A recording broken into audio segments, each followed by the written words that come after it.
Kali ini saya akan menjelaskan tentang apa itu superposisi, Kac-Schrödinger, interferensi Copenhagen, dan teori paralel universe. Baik, oke.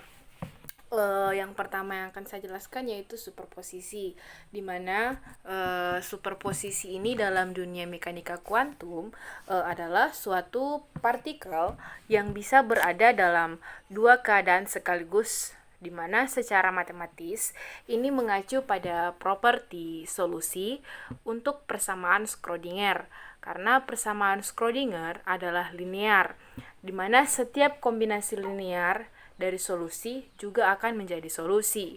Contoh manifestasi yang dapat diamati secara fisik dari sifat gelombang sistem kuantum adalah puncak gangguan dari berkas elektron dalam percobaan celah ganda, di mana pola yang dihasilkan ini sangat mirip dengan yang diperoleh dengan difraksi gelombang klasik.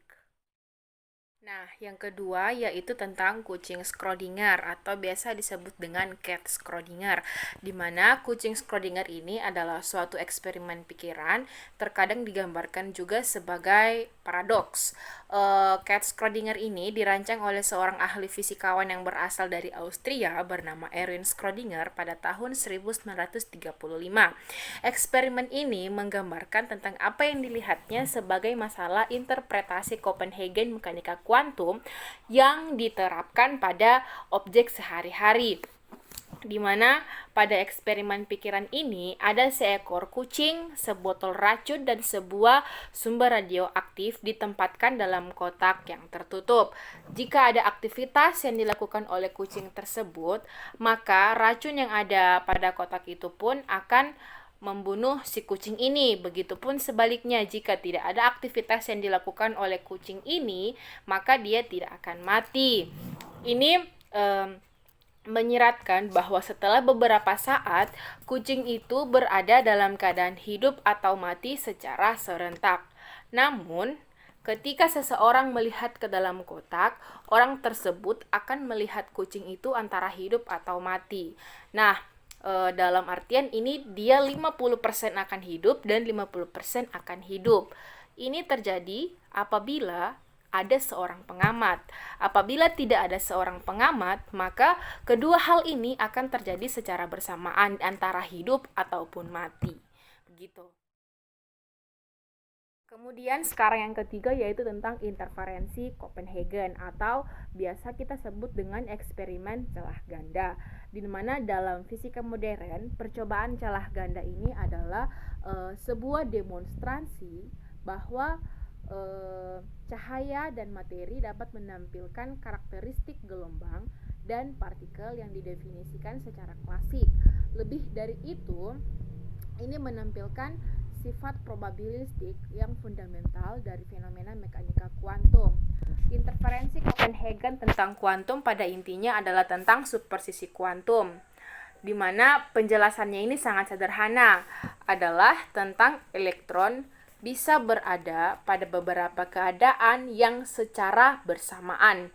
Posisinya tidak jelas sampai ada yang mengukur. Posisi yang berbeda ini kemudian dicoba untuk dibantah oleh Schrödinger dengan pemikiran kucingnya. Nah,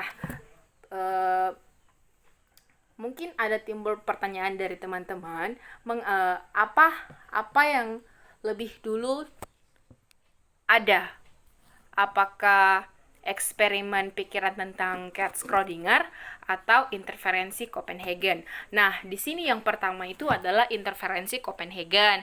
Kemudian Erwin Schrödinger ini membantah tentang apa interferensi Copenhagen ini. Yang ketiga yaitu teori paralel universe atau biasa disebutkan dengan dunia paralel. Nah, dunia paralel ini adalah sebuah dunia yang berjalan sejajar dengan dunia realita. Di samping kehidupan yang kita kenal dan kita jalani sekarang, ada satu atau lebih kehidupan lain yang juga berjalan secara bersamaan dalam dunia paralel.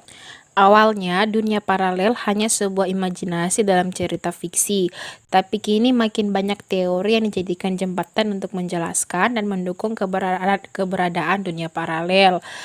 Kemudian, para ilmuwan fisika berada pada garis terdepan sebagai pihak yang mencoba untuk menjelaskan kemungkinan keberadaannya. Ahli fisika Dr. Michio Kaku menganalogikan keberadaan tentang paralel universal bagi kita, seperti adanya daerah luar kolam bagi seekor ikan gurami yang tinggal dalam sebuah kolam. Ikan gurami tersebut tidak akan bisa melihat daerah luar kolam karena keterbatasan teknologi yang ia miliki. Demikian juga kita manusia, kita belum bisa melihat alam semesta lainnya dengan alasan yang sama. Meski ikan gurami tidak bisa melihat kehidupan lain di luar kolam, tapi dia bisa tahu ada kehidupan lain dari getaran yang ia rasakan melalui gelombang di permukaan air kolam akibat dari tetesan air hujan. Getaran yang dirasakan ikan gurami itu adalah gravitasi dan cahaya dari alam semesta lain. Dasar teori dari parallel universe adalah ketidakterbatasan jagat raya yang memberikan kemungkinan adanya alam semesta lain. Saat ini diperkirakan ada 1011 galaksi di jagat raya.